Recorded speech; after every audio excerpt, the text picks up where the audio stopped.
बापूजी करोड़ों दिलों में राज कर रहे।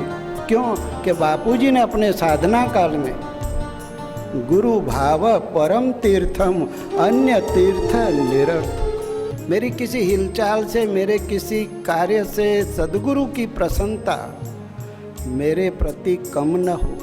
मेरे गुरु भगवान इतने समर्थ है, ये छोटा सा नाला तो क्या, गुरु भगवान तो मुझे भवसागर से पार करने में समर्थ है।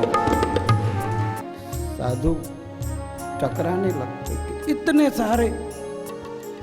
सारे लाखों भक्त और सब बापूजी की पूजा उपासना कर रहे। तब उस साधु को हुआ कि जब बापूजी के ऐसे प्यारे निष्ठावान साधक भक्त है तो बापूजी की महिमा को कोई खंडित नहीं कर सकता और बापूजी के भक्तों को कोई हिला नहीं सकता है।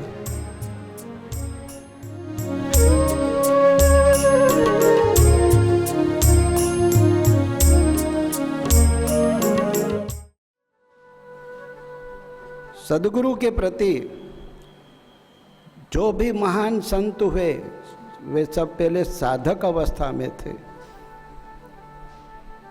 उन्होंने अपने अपने गुरु के प्रति अपने हृदय मंदिर में भगवान से भी ऊंचा स्थान दिया।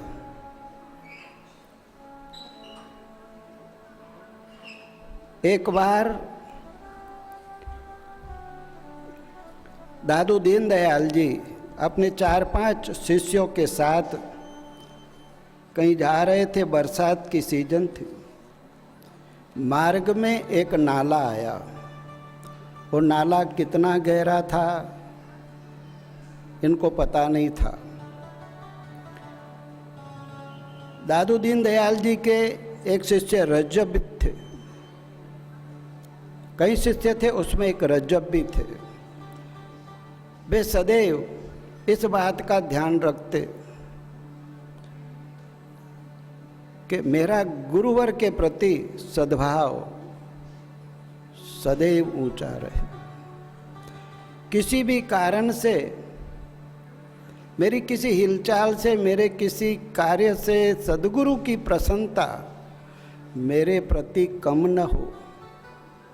और शिव जी ने तो स्पष्ट कहा शिव गीता में, आकल्प जन्म कोटि नाम यज्ञ व्रत तप क्रियाता सर्वा सफला देवी गुरु संतोष। गुरु की प्रसन्नता जिसने पाली, करोड़ों जन्मों की साधना इसी जन्म में उसकी सिद्ध हो जाती है। तो रज्जब इस बात का खूब ध्यान रखते थे।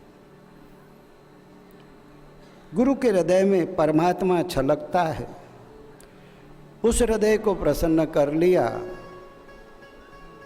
तो वहाँ से परमात्मा का रस साधक शिष्य के अंदर अपने आप छलके।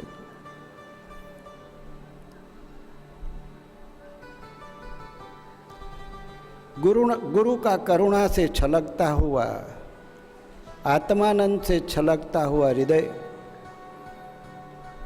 झेलने के लिए साधक को अपनी पात्रता बनानी पड़ती है।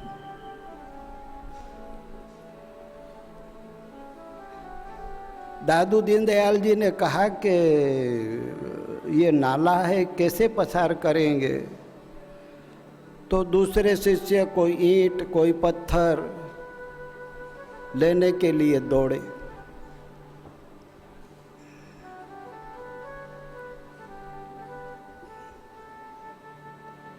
रज्जब जी ने गुरुवर को कहा कि गुरुवर आपको ये नाला ही पार करना है जी। रज्जब उस नाले के ऊपर लेट गए। गुरुवर को प्रार्थना की कि आप मेरे ऊपर पसार होकर सामने की ओर। दूसरे शिष्यों ने भी कहा ये भी ठीक तरीका है, लेकिन खुद तो नहीं लेटे ना, खुद नहीं लेटे। हाँ ये आइडिया ठीक, लेकिन तू तो नहीं लेटा। ये तन है माटी का, माटी में मिल जाएगा। गुरुवर के लिए नाले के ऊपर में लेट गया।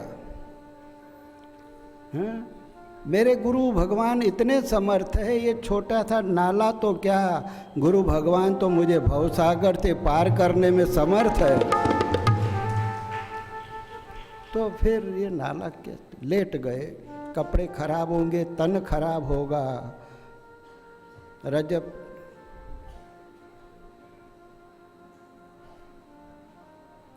गुरुवर को पसार तो क्या होना था।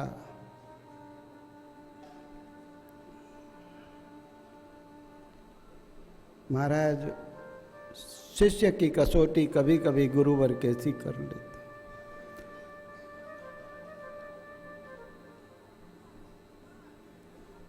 दादू दीनदयाल जी ने रजब को गले लगा दिया, बेटा दूसरे शिष्य तेरे से जेलसी रखते थे, लेकिन तेरे भीतर गुरु भाव परम तीर्थम। जैसे पूज्य बापूजी साधना काल में अपने गुरुवर के प्रति, भगवान लीलाशाह जी के प्रति जैसी भावना रखते थे, ऐसी तो हम लोग भी अपने गुरु के प्रति नहीं रख रहे। जो पूज्य बापूजी की भगवान लीलाशाह जी में दृढ़ निष्ठा भक्ति थी। बापूजी ने अपने गुरु भगवान के लिए हृदय मंदिर में, यही मेरे सर्वेश्वर परमेश्वर है, भगवान लीलाशाह जी का हृदय उन पर छलक पड़ा। और कोई तीर्थ में बापूजी ने सोचा नहीं जाना, हमारे गुरु भगवान ही परम तीर्थ। तो आज देखो करोड़ों करोड़ों घरों में सुबह होते ही बापूजी की पूजा उपासना हो जाती है, भगवान करके लोग मानते, पूजा करते। हरिद्वार में जब बापूजी मई महीने की शिविर देते थे, हरिद्वार में जब बापूजी मई महीने की शिविर, लाखों भक्त गंगा किनारे, तो हरिद्वार में तो कई साधु संत, वैसे भी गर्मी के दिनों में बापूजी के भक्त नर नारियां, साधक भाई बहन गंगा जी में डुबकी लगाई, झोली में थे दीपक निकाला, आसन निकाला, गौमुखी निकाली, बापूजी की तस्वीर निकाली और जप करने लगे। अगल बगल में इकड़े तिकड़े क्या हो रहा है उनको कोई लेना देना नहीं, हम भले हमारे बापूजी भले जप कर रहे। साधु लोग देखते कि इस छोर थे उस छोर, उस छोर थे इस छोर तक, जहाँ भी नजर जाती बापूजी के ये प्यारे, वो देखता ये कि किसकी तस्वीर, किसकी तस्वीर लेकर ये पूजा उपासना कर रहे हैं। साधु चकराने लगते कि इतने सारे लाखों भक्त और सब बापूजी की पूजा उपासना कर रहे। तब उस साधु को हुआ कि जब बापूजी के ऐसे प्यारे निष्ठावान साधक भक्त है तो बापूजी की महिमा को कोई खंडित नहीं कर सकता और बापूजी के भक्तों को कोई हिला नहीं सकता है। आकाश को कोई चादर की तरह लपेट के बगल में नहीं रख सकता, जलते हुए अंगारों का कोई भोजन नहीं कर सकता, सूरज को उदय होते सूरज को कोई एप्पल समझ के मुंह में नहीं डाल सकता,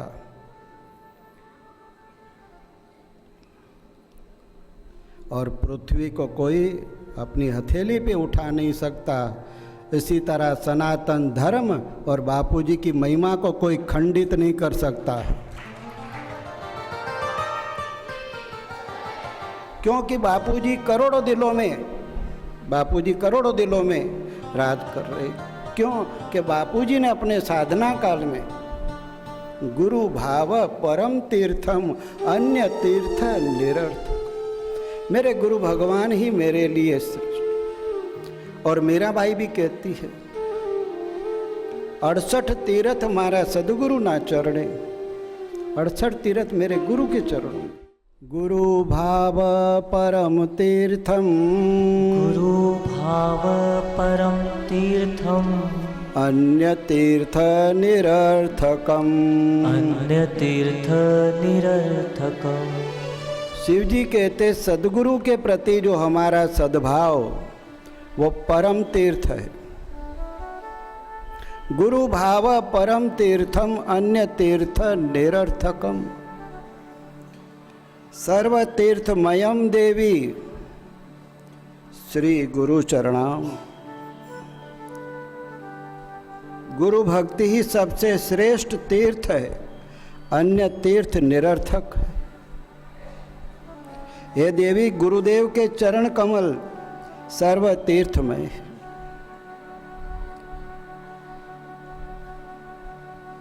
रोज पाठ करते हैं भाव ही कारण ईश है, न स्वर्ण काष्ठ पाषाण, सतचित आनंद रूप है, व्यापक है भगवान। हमारा भाव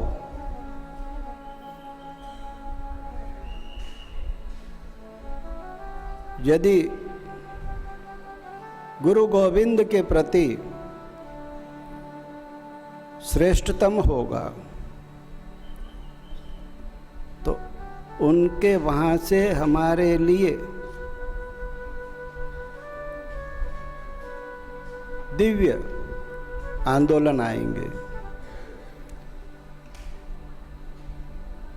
ईश्वर प्राप्ति करना इतना कठिन नहीं है,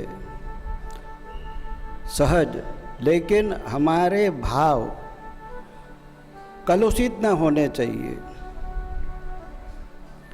शेयर बाजार में भाव डाउन होता है तो लोग टेंशन करते, सोने चांदी का भाव डाउन होता है तो चिंता करते, बिल्डर लोग बिल्डिंग का भाव डाउन होता है तो चिंता करते। लेकिन हमारा गुरु भगवान के प्रति भाव ऊंचा हुआ कि नीचा हुआ, उसके प्रति सावधान नहीं रहते। उसके प्रति सावधान रहे, सावधानी ही साधना है। भाव ही कारण ईश है, न स्वर्ण काठ पाषाण, सतचित आनंद रूप है, व्यापक है भगवान। इसमें एक पैसे का खर्च नहीं है कि हम हमारी भावना उच्चतम साधना की ओर लगाए कि निम्न। इसी बात को गीता जी में भगवान भी कहते हैं, आत्मेव आत्मनो बंधु आत्मेरिपुरात्मना। आपने अपने मन को नश्वर संसार के भोग पदार्थों में को भाव किया तो यही तुम्हारा मन तुमको पतन की ओर ले जाएगा।